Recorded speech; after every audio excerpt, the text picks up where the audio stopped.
பத்திரிகை ஊடகத்துறை சார்ந்த அருமை சகோதரர்களுக்கு நன்றி. இந்திய யூனியன் முஸ்லிம் லீகின் சார்பில் இப்பொழுது மண்டல கூட்டம் நடைபெற்றுக் கொண்டிருக்கிறது. இந்திய முஸ்லிம்களுடைய பொதுக்குழுவில் எடுத்த முடிவின்படி தமிழ்நாட்டை 6 மண்டலங்களாக பிரித்திருக்கிறோம். அதில் ஒரு மண்டலம் திருச்சி கிழக்கு, மேற்கு, பெரம்பலூர், கரூர், விழுப்புரம், கள்ளக்குறிச்சி ஆகிய இந்த 6 மாவட்டங்களை இணைத்து இந்த மண்டல கூட்டம் இப்பொழுது காலையிலிருந்து நடந்து கொண்டிருக்கிறது. இந்த மண்டல கூட்டத்துடைய நோக்கம் தமிழ்நாட்டில் தமிழக வெற்றி கழகத்தினுடைய ஆட்சியை இந்திய முஸ்லிம் லீக் வரவேற்று அந்த ஆட்சியில் பங்கு பெற்று நல்லாட்சியை தொடர்ந்து தமிழகத்தில் நடத்தி கொண்டிருக்கிறது. இந்த ஆட்சி மாற்றத்திற்கு இந்திய முஸ்லிம் லீக் ஏன் ஆதரவு கொடுத்தது, இந்த ஆதரவு தொடர்ந்து இந்த ஆட்சியில் நீடிப்பதோடு வருங்காலத்தில் உள்ளாட்சி தேர்தலிலும் சரி, சட்டமன்ற தேர்தல் என்றாலும் சரி, பாராளுமன்ற தேர்தல் என்றாலும் சரி, அனைத்து தேர்தல்களிலும் தமிழக வெற்றி கழகத்தினுடைய தலைமையிலான கூட்டணியில் இந்திய முஸ்லிம் லீக் தொடர்ந்து பயணிக்கும் என்பதை தமிழ்நாடு முழுவதும் நாங்கள் பிரச்சாரம் செய்து கொண்டிருக்கிறோம். அந்த அடிப்படையில் தான் இன்றைய கூட்டத்தில் 6 மாவட்டங்கள் இணைந்த மண்டல கூட்டத்தில் அதனை பற்றிய விளக்கமும் விரிவுரையும் நாங்கள் செய்து கொண்டிருக்கிறோம். அதன் அடிப்படையாகத்தான் காலையிலிருந்து இப்பொழுது வரை பேசப்பட்டிருக்கிறது. இதன் கூட்டத்தில் எடுக்கக்கூடிய முடிவுகள் என்ன அப்படின்னு சொன்னால், வரக்கூடிய உள்ளாட்சி மன்ற தேர்தலில் உள்ளாட்சி மன்றங்களிலே எந்தெந்த இடங்களிலே இந்திய முஸ்லிம் லீக் தமிழக வெற்றி கழகத்தோடு தொடர்பு கொண்டு அவர்களுடைய ஆலோசனை பெற்று அவர்களிடத்திலிருந்து இடங்களையும் பெற்று என்னென்ன உள்ளாட்சிகளிலே, என்னென்ன வார்டுகளிலே, என்னென்ன பஞ்சாயத்துகளிலே, என்னென்ன நகராட்சிகளிலே, என்னென்ன மாநகராட்சிகளிலே இந்திய முஸ்லிம் லீகின் சார்பாக போட்டியிட முடியும் என்ற ஒரு முடிவை எடுப்பதற்காகத்தான் இந்த கூட்டம் காலையிலிருந்து இப்பொழுது வரை நடந்திருக்கிறது. ஆக இந்த 6 மாவட்டங்களில் உள்ள உள்ளாட்சிகளில் எந்தெந்த இடங்களிலே முஸ்லிம் லீக் போட்டியிட வாய்ப்பு உள்ளது என்பதை முடிவு பண்ணியிருக்கிறாங்க. அதே மாதிரி என்னென்ன மாநகராட்சி நகராட்சிகளில் என்னென்ன வார்டுகளிலே நீக்கக்கூடிய வாய்ப்பு இருக்குது என்பதையும் இந்த கூட்டத்தில் காலையிலிருந்து இப்பொழுது வரை 6 மாவட்டங்களில் உள்ள நிலைமை அலசி ஆராயப்பட்டிருக்கிறது. இதை பற்றிய முடிவு வருங்காலத்தில் நிச்சயமாக எடுக்கப்படும். அதற்கான கூட்டம் நடந்து கொண்டிருக்கிறது. இப்பொழுது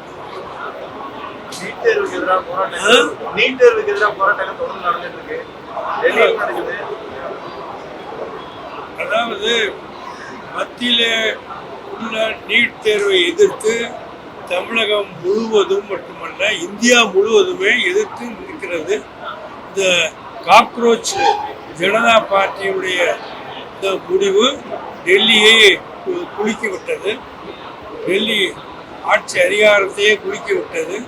ஆக இந்த சிஜேகே காக்ரோச் ஜனதா பார்ட்டி எடுத்த முடிவுக்கு அனைத்து அரசியல் கட்சிகளும், அனைத்து மாணவர் இயக்கங்களும், அனைத்து மக்களுமே ஆதரவு கொடுக்கக்கூடிய நிலை இது வந்துவிட்டது. ஆக நீட்டு தேர்வை அறவே இல்லாமல் ஆக்கி தமிழ்நாட்டில் உள்ள மட்டுமல்ல ஒவ்வொரு மாநிலத்திற்கும் அந்த தேர்தல் நடத்தக்கூடிய உரிமையை மாநில கல்வி பட்டியலில் சேர்த்தால்தான் இதுக்கு முடிவு என்று நாங்கள் சொல்லிக் கொண்டிருக்கிறோம். அதைத்தான் தமிழக அரசும் சொல்லிக் கொண்டிருக்கிறது. ஆக நீட் தேர்வை அறவே நீக்கி மாநில கல்வி பட்டியலிலே அது சேர்க்கப்பட்டால் இந்த குழப்பம் நீடித்து இருக்கும் என்று நாங்கள் நம்புகிறோம். அதைத்தான் வலியுறுத்தி கொண்டிருக்கிறோம். நிச்சயமாக கேட்போம். எந்தெந்த இடத்துல மேயர், சேர்மன் வாய்ப்பு இருக்கிறதோ, துணை மேயர், துணை சேர்மன் வாய்ப்பு இருக்கிறதோ, எந்தெந்த இடத்துல வார்டு கவுன்சிலர் வாய்ப்பு இருக்கிறதோ அங்கெல்லாம் பட்டியல் தயாரித்து கொண்டு இருக்கிறாங்க. இந்த 6 மாவட்டங்களில் தயாரிக்கக்கூடிய பட்டியலை தாவேக்காவுடைய வீர பார்வைக்கு நாங்கள் எடுத்து சென்றேன், பெற்று அது நிற்கலாம் எனக்கு முடிவெடுத்திருக்கோம். மேகதாது விவகாரத்துல கர்நாடகா தமிழக முதல்வருக்கு அழைப்பு எடுத்திருக்காங்க. ஆகஸ்ட் 3ஆம் தேதி போறாரு. பாமக உள்ளிட்ட அரசியல் கட்சியினர் மற்றும் விவசாயிகள் போகக்கூடாதுன்னு தெரிவிச்சிருக்காங்க. தமிழக முதல்வர் போகக்கூடாதுங்க. தமிழக முதல்வர் மாண்புமிகு ஜோசப் விஜய் அவர்கள் ஒரு அழகிய அற்புதமான முடிவை எடுத்து கர்நாடகா முதல்வரை சந்திக்க இருக்கிறார். அடுத்த மாதம் 3ஆம் தேதி கர்நாடக முதல்வரை சந்தித்து அவரிடத்தில் பேசி நல்ல முடிவை எடுப்பார் என்று நாங்கள் நம்புகிறோம். ஆக 2 மாநில முதல்வர்களும் சந்தித்து பேசி மேகதாது பற்றிய ஒரு முடிவெடுத்து நல்ல முடிவாக எடுத்து அறிவிப்பார்களே ஆனால் அது தமிழ்நாட்டுக்கு மிகப்பெரிய பலனாக இருக்கும் என்று நாங்கள் நம்புகிறோம். ஏன்னு சொன்னால் 2 மாநில முதலமைச்சர்களும் கலந்து பேசி இந்த மேகதாது அணை திட்டத்துக்கு என்ன செய்கிறார்கள், அதனால் என்ன நன்மை, 2 மாநிலங்களும் எப்படி இதன் பங்கிட முடியும், இதனால் தமிழகத்துக்கு என்ன பாதகம் என்ன சாதகம் என்பதை பற்றியெல்லாம் நேரடியாக பேசி அதன் மூலமாக ஒரு முடிவெடுக்க வந்தால் நல்லதே நடக்கும். முதல்வர் சொல்வது மாதிரி நிச்சயம் வெற்றி தான் நடக்கும். போவதனாலே பாதகம் வராது, தமிழ்நாட்டுக்கு சாதகம் வரும் என்று நாங்கள் நம்புகிறோம்.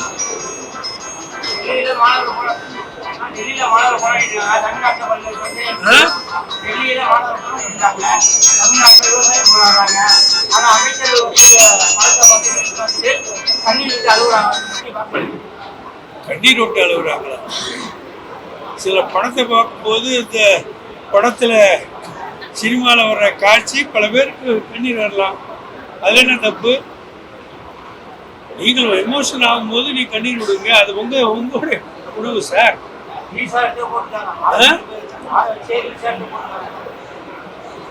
சினிமா பார்க்குற எத்தனையோ பேர் அழுது நான் பார்த்துருக்கேன்.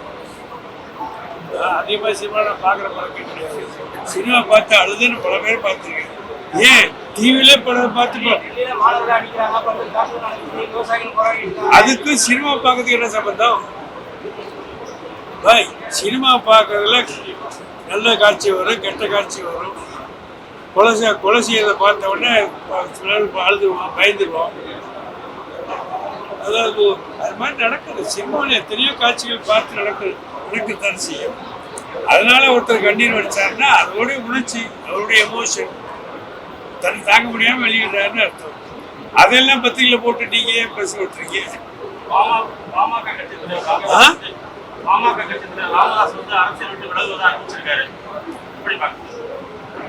இல்ல சார், அவர் தான் கேட்கணும் ஏன் விலகுறாரு. ஒரு பெரிய தலைவர். ஆமா, பதினாறா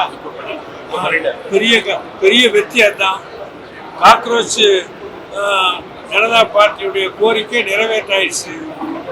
மத்திய கல்வி அமைச்சர் டிசைன் பண்ணிட்டார். இப்பதான் நீங்க உங்க தான் வந்திருக்கு செய்தி. அவருடைய போராட்டத்தில் முதல் வெற்றி இது. 2வது வெற்றி நீட் தேர்வு அறவே நீக்கப்பட வேண்டும். நீக்கப்பட்டது மத்திய கல்வி பாடத்திட்டத்திலிருந்து மாநில எஜுகேஷன் பட்டியலுக்கு அது அனுப்பப்பட்டால் அது மூலம் முழு வெற்றி வரும்னு நம்புறோம். நடக்குன்னு நாங்கள் நம்புறோம். ஓகே, கட்சிக்கு ஆதரவு அளித்ததை மறுபரிசீலனை செய்வோம்னு சிபிஎம் அது அவங்களுக்கும் கேட்கணும். இந்திய முஸ்லீமை பொறுத்த வரைக்கும் தமிழக வெற்றி கழகத்திற்கு தொடர்ந்து நாங்கள் ஆதரவு கொடுக்கிறோம். அமைச்சர் இடம்பெற்றிருக்கிறோம். தமிழக வெற்றி கழகம் வருங்காலத்தில் சட்டமன்றம், உள்ளாட்சி மன்றம், பாராளுமன்றம் எல்லா தேர்தல்களிலும் 100% 100க்கு 100 வெற்றி பெற நாங்கள் ஒத்துழைப்போம்.